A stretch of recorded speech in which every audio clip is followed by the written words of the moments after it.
नाम मोहम्मद फ़ारूक खान है। लोग मुझे सैफुल्लाह फ़ारूक के नाम से जानते हैं और मैं शिवसेना का प्रदेश उपाध्यक्ष हूँ और मैं बाला साहब ठाकरे की विचारधारा को लेकर आगे बढ़ रहा हूँ। और मैं आपको एक बात बताना चाहूँगा कि बाला साहब ठाकरे की जो विचारधारा थी वो खूबसूरत विचारधारा थी, उसी को हम स्थापित करने जा रहे हैं कश्मीर के अंदर, न कि हम सिमथन टॉप और पहलगाँव जाएंगे। मैं शिवसेना यूबीटी की तरफ से पूरी कश्मीरी कौम को, पूरे हिंदुस्तान को माह रमज़ान की मुबारकबाद पेश करता हूँ और मैं कहना चाहता हूँ कि ये माह रमज़ान हमारी ज़िंदगी के अंदर खूबसूरती लाए, इस देश में अमन और खुशहाली लाए। जी हाँ, मैं जम्मू कश्मीर की टीम को भी मुबारकबाद देना चाहता हूँ और शिवसेना की तरफ से उनको बधाई देना चाहता हूँ कि आप लोग पहली दफ़ा फाइनल में आए हैं और अल्लाह तबारक व तआला आपकी इस कामयाबी के ऊपर आप लोगों को और तरक्की दे।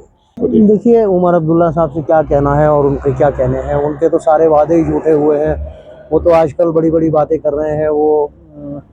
उन्होंने वो गरीबों के लिए 5-5 मरला ज़मीन वाली फ़ाइल को भी ठुकरा दिया। अब ये डिलवेज वाली फ़ाइल भी ठुकराएँगे, वो यही करते रहेंगे और उन्होंने कुछ नहीं करना है। इस टॉपिक पे आप बात ही मत कीजिए, कोई दूसरी बात करते हैं अपने देश की, अपने मुल्क की। ये जो चीज़ हुई है ये काबिल एहतराम है और काबिल खैर मकदम है। मैं ये कहना चाहूँगा, अगर ये चीज़ हो गई है तो फिर बहुत अच्छी बात है। इसके ऊपर चल के आगे कश्मीर में टूरिज़्म को बढ़ावा मिलेगा और कारोबार अच्छा होगा। हमारे जो यहाँ कश्ती वाले हैं, घोड़े वाले हैं, उन सबको रोज़गार मिलेगा। कि मैंने आपसे पहले कहा कि हम बाला साहब ठाकरे की जो उनकी रणनीति थी, जो उनकी विचारधारा थी, हम उसको कश्मीर में स्थापित करने जा रहे हैं। ना कि हम सिमथन टॉप जाएंगे, ना हम पहलगाँव जाएंगे। हम बाला साहब ठाकरे की उस आइडियोलॉजी को यहाँ पर फिट करेंगे, यहाँ पर स्थापित करने की कोशिश करेंगे। गरीब, अमीर, हिंदू, मुस्लिम, सिख, ईसाई सब एक साथ मिलकर रहें। और मैं कड़े अल्फाज में जो जम्मू के अंदर एक रेप हुआ है 3 साल की बच्ची का, मैं उसकी कड़े अल्फाज में मजम्मत करता हूँ और मैं पुलिस से ये कहना चाहता हूँ कि आपको मुबारक हो, आपने उसको गिरफ़्तार किया। लेकिन मैं अपनी तरफ से ये बात कहना चाहता हूँ कि उसको सलाखों के पीछे डालने से कोई फ़ायदा नहीं है। उसको आप हमारे हवाले कर दीजिए 10 मिनट के लिए। उसके बाद आप जितने भी एफआईआर लगाने हैं वो आप हम पर लगा लीजिए। देखिए सर, मैं आपसे एक बात कहना चाहूँगा, मुझे क्वांटिटी नहीं चाहिए, मुझे क्वालिटी चाहिए। मुझे लोगों का झुरमट नहीं जमा करना है। मुझे वो लोग चाहिए जो कश्मीरी कौम के हमदर्द हैं।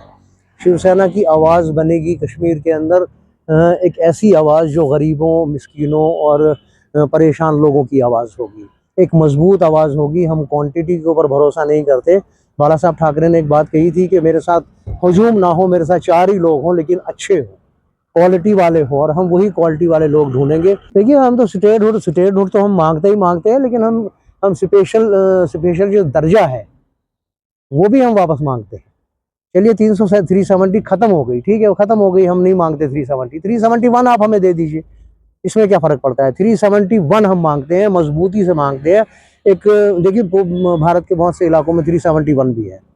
चलिए 370 जो उमर अब्दुल्ला ने, यहाँ की स्टेट पार्टियों ने उसको एक मुद्दा बनाया हुआ था, एक खौफ बनाया हुआ था, उसको हम कहते हैं चलिए ख़त्म कर दिया आपने, वेल एंड गुड। आप हमें 371 दे दीजिए। एक दफ़ा फिर सुन लीजिए, मैं अपने प्रधानमंत्री और अपने गृह मंत्री से कहना चाहता हूँ कि आप हमें 371 दे दीजिए, वो भी हमारे लिए ठीक है। ज़रूरी नहीं है 370 हमें चाहिए, हमें 371 दे दीजिए आप। मैं आपसे एक बात कहूँ, वो बहुत कुछ जो उन्होंने बोला था, बिजली के 300 यूनिट, वो भी दिखावा था।